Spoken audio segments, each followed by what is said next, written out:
The palace is locked down for the Maharani's birthday feast. VIPs from across the globe are in attendance, and to protect them and the massive diamond necklace the queen just received as a gift, the king has layered the palace with an elite, highly vetted security detail. To entertain the guests, the event coordinators brought in a small army of musicians, dancers, and acrobats. But one performer in particular drew the entire crowd's attention by folding his body into surprisingly tight, bizarre shapes. Feeding a royal court requires industrial logistics. The catering staff, led by a strict event manager, hauled in the night's main course, biryani, using massive, heavy-duty cooking pots that required multiple people to carry. The party proceeded smoothly, aside from two minor logistical hiccups. First, the extremely flexible acrobat fell ill and left the palace early. Second, the catering staff insisted that hauling their heavy, empty cookware back out in the dark was too dangerous, securing permission to leave the pots in the courtyard overnight. By midnight, the music stops, the VIP guests depart, the catering staff pack out, and the queen retires, still wearing her diamond necklace. At sunrise, the palace descends into chaos. The queen wakes up to find her neck bare. The massive diamond necklace is entirely gone. The king immediately interrogates the perimeter detail. The guards swear on their lives that the heavy outer doors remained locked from midnight to dawn. 0 personnel entered and 0 personnel exited. Look at this palace blueprint and timeline. The event staff clocked out hours before the theft, and the guards were stationed at every choke point. There is an unbroken physical perimeter here, leaving 0 mechanical window for an intruder to breach the queen's chambers. The furious king reacts with brute force. Convinced the thief has to be an inside man, he orders his military commander to lock down the entire palace and begin interrogating every loyal guard and servant on the royal payroll. Interrogating the innocent staff shatters palace morale, but worse, it completely ignores the actual mechanics of the crime. Accusing a guard doesn't explain how a thief managed to vaporize a diamond necklace out of a sealed room.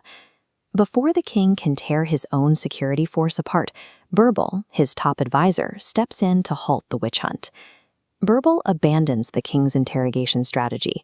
He knows people lie, panic, and misremember. Instead, he focuses entirely on the physical environment, scanning the entire palace for details that deviate from their normal state. While observing the courtyard, Birbal spots a stray cat effortlessly squeezing through the narrow gaps of a rigid iron grate. This logic map tracks the anomalies Birbal acrobat who supposedly left early due to illness. He connects that missing performer to a second anomaly in the courtyard, the massive empty cooking pots the catering team insisted on leaving inside the secure zone overnight. Then, the final data point drops into place. Birbal recalls watching the catering crew clear the kitchen the night before. Most empty pots were carried out by a single worker, but one specific pot took 2 men to lift. That heavy pot was a Trojan horse. It was never empty, and the acrobat never left the palace. Birbal sets a trap. He summons the event manager and orders her to immediately bring every single piece of removed equipment back into the palace courtyard for a royal inspection. When the crew arrives, Birbal ignores the manager and walks straight past the plates, tents, and spoons, isolating the one specific pot he flagged the night before. He orders the heavy lid to be removed. Inside, folded up perfectly, is the missing acrobat, clutching the queen's stolen diamond. This split-track timeline breaks down exactly how the deception operated. While the visible track shows a harmless empty pot sitting in a courtyard, the hidden track reveals the acrobat waiting for the dead of night to emerge, bypass the sleeping guards, steal the necklace, and crawl back inside to be safely carried out in the morning. The entire heist relied on a common psychological bias. People naturally assume an empty cooking vessel is harmless and doesn't require a security screening.